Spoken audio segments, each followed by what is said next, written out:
வணக்கம் நண்பர்களே. இன்னைக்கு பீஃப் தக்கடி செய்து காமிக்க போகிறேன். இஸ்லாமிகள் விரும்பி உண்ணும் உணவு.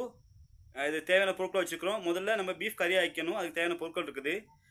நான் முள் அரைச்சி எடுத்துருக்கிறேன். மற்றது தேவையான பொருட்கள் கறி ஆக்கிறதுக்கு வெங்காயம், தக்காளி, பச்சை மிளகாய், இஞ்சி பூண்டு விழுது, புதினா, கருவேப்பில்லை, ரம்பை. இப்போ நம்ம தக்கடி செய்கிறதுக்காக அந்த மாவை பிணைஞ்சிறதுக்காக அரிசி மாவு. அப்போ கோதுமை ஒன்று எடுத்தோம்னு சொன்னால் அரிசி மாவு அதில் அரை பங்கு தான் எடுத்துக்கொள்ளணும். தேங்காய் வாங்க அதை எப்படி செய்யலாம்னு பார்த்துக்கொள்ளலாம். முதல்ல அந்த தக்கடி அந்த மாவு செய்கிறதுக்காக முதல்ல கோதுமை மாவு சேர்த்துக்கொள்வோம். கோதுமை ஒரு கப் சேர்த்தோம்னு சொன்னால் அரிசி மாவு அதில் அரை பங்கு அரை கப் தான் சேர்த்துக்கொள்ளணும். இப்பொழுது அரிசி மாவு சேர்த்துக்கொள்வோம். இதோட தேங்காய் துருவல், தேவையான உப்பு போட்டு நல்லா பிசைஞ்சு எடுத்துக்கொள்ளும். நல்லா பிசைஞ்சு கொள்ளும்.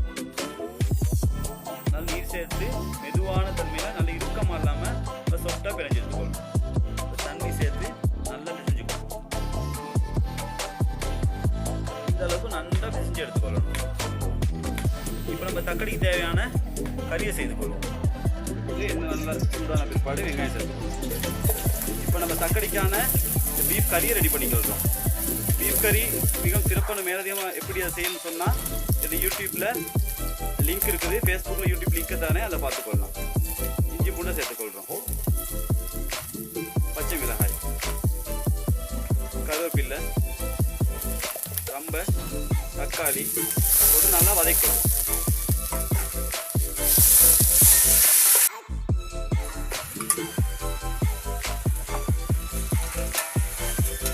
கறி நம்ம பீஃப் 3/4 கிலோ எடுத்துருக்குறோம்.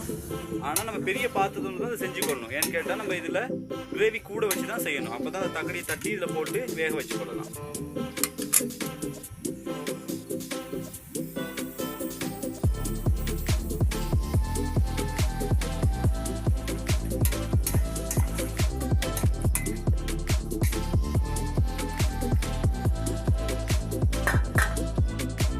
பிழிஞ்சு வச்ச மாவை இந்த அளவுக்கு தட்டி எடுத்துக்கொள்ளும்.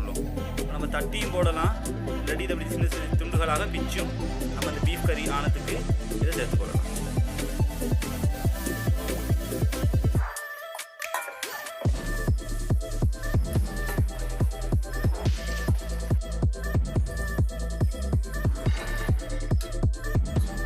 நல்லா இந்த கறி கொதி விடும்போது இப்போ நம்ம தட்டி வச்சுருக்கிற இந்த மாவை இதில் சேர்த்துக்கொள்ளணும்.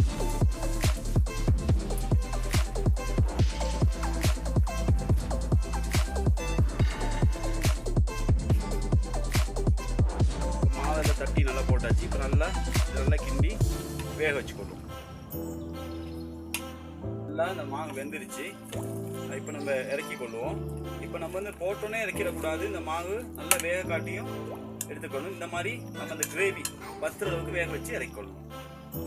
மிகவும் சுவையான பீஃப் தக்கடி ரெடி. இது இஸ்லாமிகள் விரும்பி உண்ணும் ஒரு உணவு. இந்த வீடியோ பிடிச்சிருந்தா அசீம் அலி ஃபேஸ்புக் பேஜை ஃபாலோ பண்ணுங்கள். மற்றும் AG kitchen Tamil vlog YouTube சேனலை சப்ஸ்கிரைப் பண்ணி பெல் பட்டனை கிளிக் பண்ணி சப்போர்ட் பண்ணுங்கள்.